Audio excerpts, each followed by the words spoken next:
నూజివీడు నియోజకవర్గాన్ని ఎన్టీఆర్ జిల్లాలో కలపాలి అంటూ 5 రోజులుగా న్యాయవాదులు నిరసన చేస్తున్నారు. మంత్రి కొలుసు పార్థసారథిని విజయవాడలో కలిసిన న్యాయవాదులు వినతి పత్రాన్ని అందజేశారు.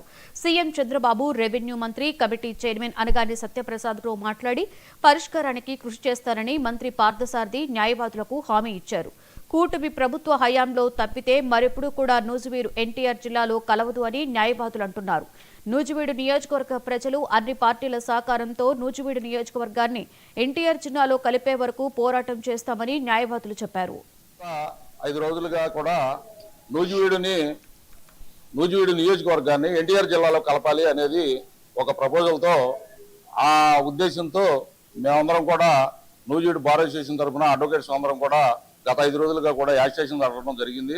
ఈ యాజిటేషన్కి సంబంధించి మేము నిరసనగా పిలుపునిస్తే దానికి సంబంధించి మంత్రి గారికి తప్పుడు ఆలోచనతో తప్పుడు వేరే రకంగా ఆయనకి ఇన్ఫర్మేషన్ వెళ్ళటం వల్ల దీని మీద కొంత డీవియేషన్ రావడం జరిగింది.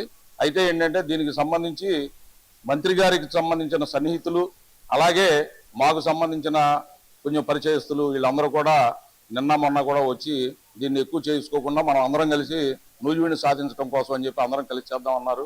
మేము దానికి సంబంధించి మేము కూడా ప్రెస్ మీట్లో అంతకుముందు చెప్పాం. మాకు కలిసి చేయడానికి మంత్రి గారు వెనక తిరగడానికి ఆయనతో పాటు వెళ్ళి నూజివీడుని విజయవాడలో కలపడానికి సాధించడానికి మేము ఏదైనా చేస్తామని చెప్పి కూడా మేము గతంలో మొన్న కూడా ప్రకటన చేయడం జరిగింది. అదే సందర్భంగా ఉదయం ఇవాళ మన మంత్రి గారి దగ్గరికి వెళ్ళడం జరిగింది. ఆయన ఆహ్వానం మేరకు అలాగే మధ్యవర్తులు తీసుకెళ్లిన దాని మీద వెళ్ళడం జరిగింది. ఆయన ఇది మీకు మాకు వచ్చిన చిన్న మిస్లీడ్ అంతవరకే.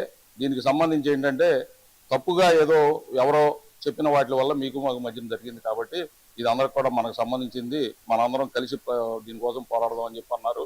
మేము కూడా ఆయన మేము మీ మీద మీ ఆఫీసు మీద దాడికో మీ ఆఫీసు మీద ముట్టడికో మేము అనలేదండి.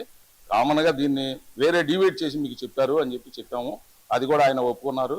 దీనికి సంబంధించి ఎలాంటి విషయమైనా సరే దీనికి సంబంధించిన విషయాలన్నీ కూడా సంబంధిత చైర్మన్ గారైన రెవెన్యూ మినిస్టర్ గారికి, కమిటీ చైర్మన్ గారికి చెప్పాను. అలాగే సీఎం గారు